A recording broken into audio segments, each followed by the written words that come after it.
미스터트롯 3 김용빈 꿈속의 사랑 김용빈 남승민 박지우 추혁진 손비나 최재명 춘길 미스터트롯 3 우승후보 마스터 예심 진 손비나와 본선 1차전 진 최재명 22년차 신동 김용빈과 39세 신예 박지우의 대결 23일 방송된 TV조선 미스터트롯 3 5회 1대1 데스매치는 누구도 양보하지 않는 대강위 대결로 방송 전부터 화제를 모았다.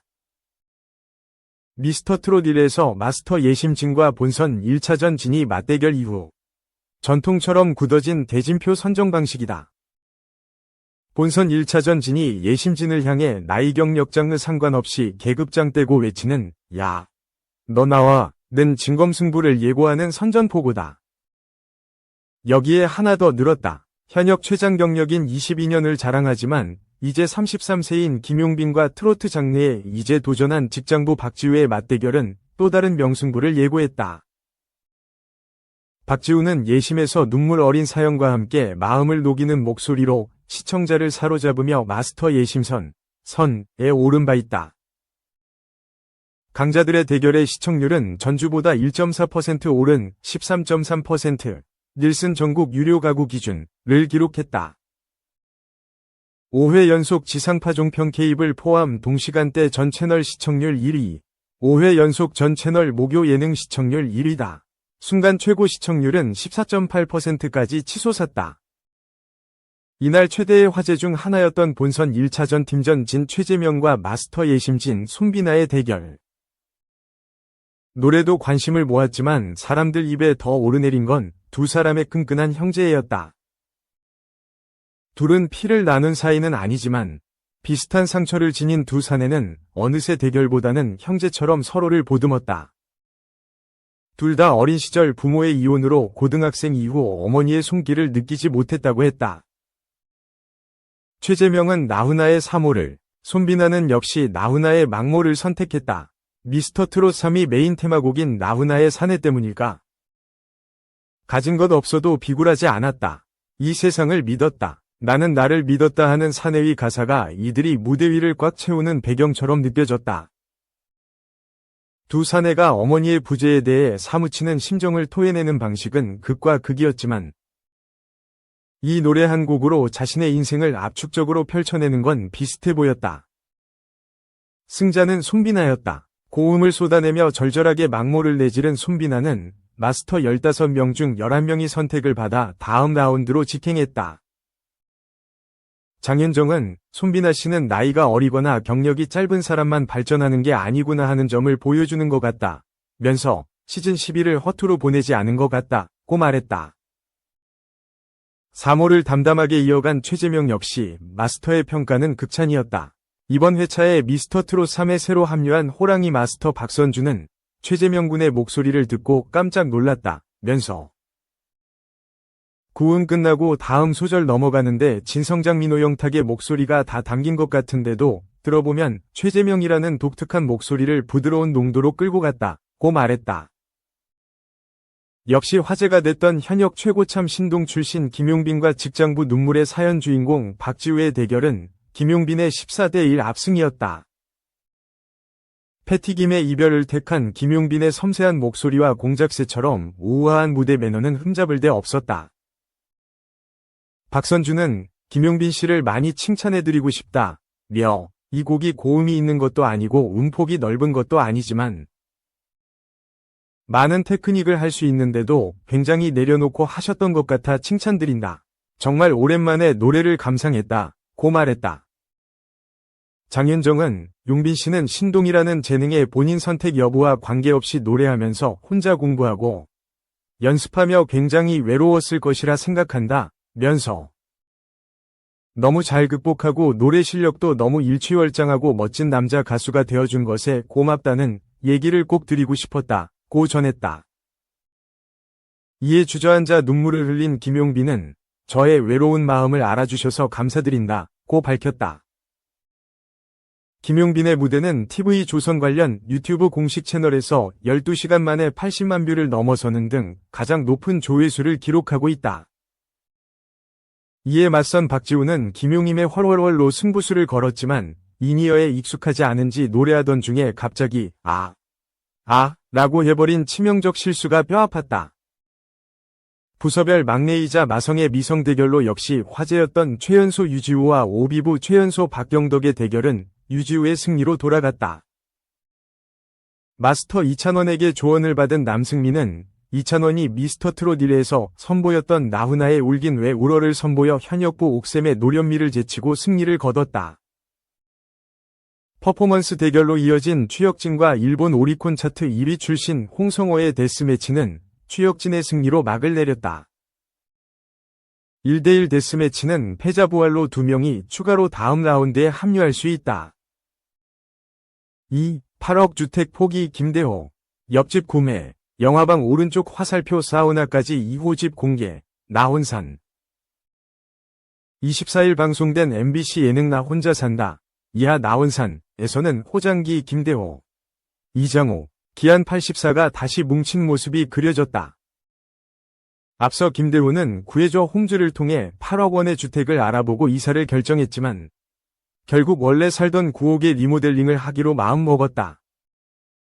이날 김대호는 집에서 짐을 챙겨 나와 바로 옆으로 향했다. 셔터문을 열고 들어간 모습의 패널들은 창고인가 라며 위문을 품었고, 김대호는 저의 또 다른 공간 새로운 집이다. 이사갈 집이라고 소개했다.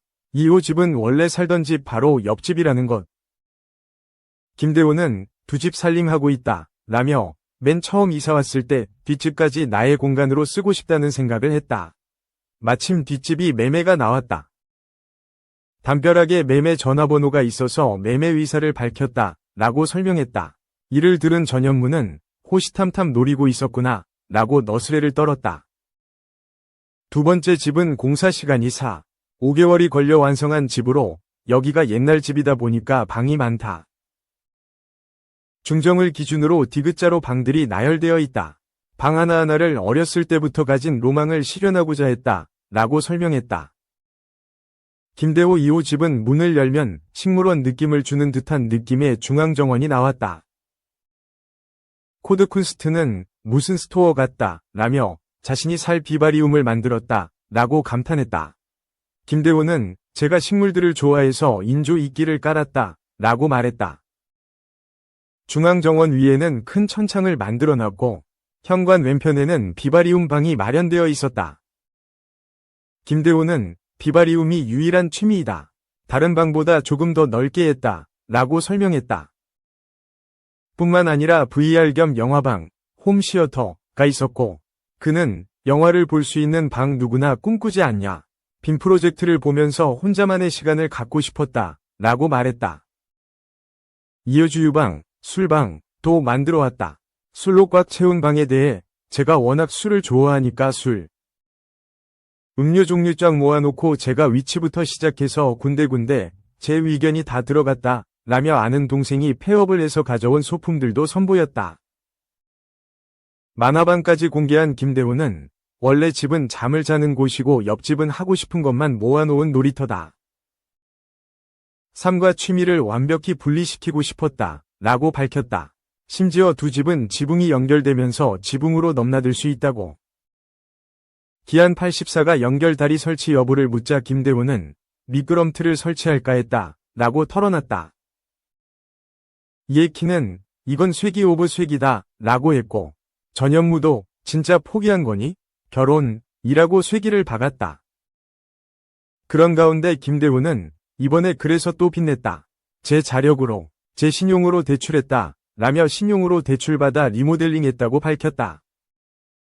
한편 기안 84와 이장우가 1년 만에 김대호 집을 찾았다. 특히 두 사람은 스테인리스 수전과 수도꼭지 등 옛날 감성이 담긴 콘셉트의 욕실에 눈을 떼지 못했다.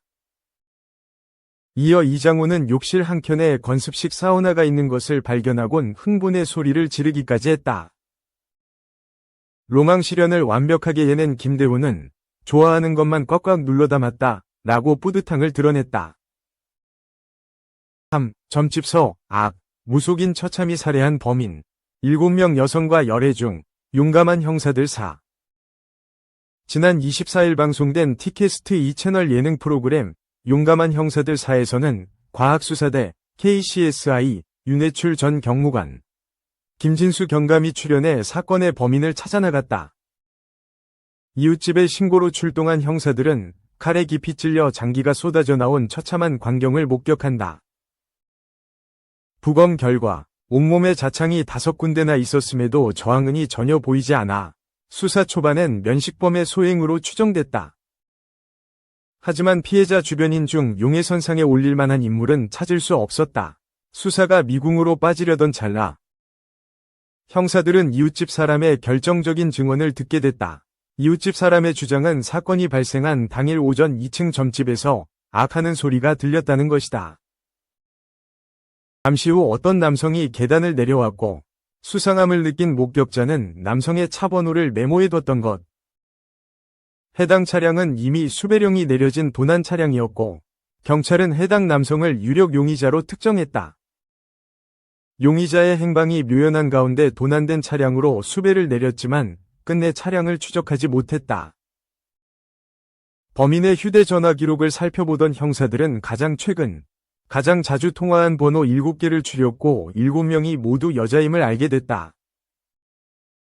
해당 여성들은 모두 자신들이 여자친구라고 주장했으며 인터넷 채팅을 통해 만났다고 밝혔다. 이 중 한 여성과는 살인을 저지르고 바로 다음 날 해수욕장을 놀러가는 대담함까지 보였다. 추적 끝에 용의자가 머무르던 고시원까지 찾아낸 형사들은 범행 직후 바로 고시원을 떠나 다른 곳으로 이동한 사실을 알게 됐다. 더 이상 범인을 쫓을 수 없는 상황에서 수사팀은 용의자 성격의 특징을 잡아내 직접 찾아올 방법을 궁리했다. 다른 여성인 척 용의자에게 접근한 형사들은 작전에 성공, IP 주소로 용의자의 위치를 잡아냈다. 범행을 부인하던 용의자는 과학수사팀이 확보한 증거 앞에서 모든 죄를 인정했다. 바닥에 떨어져 있던 라이터에서 범인의 지문이 발견됐기 때문이다.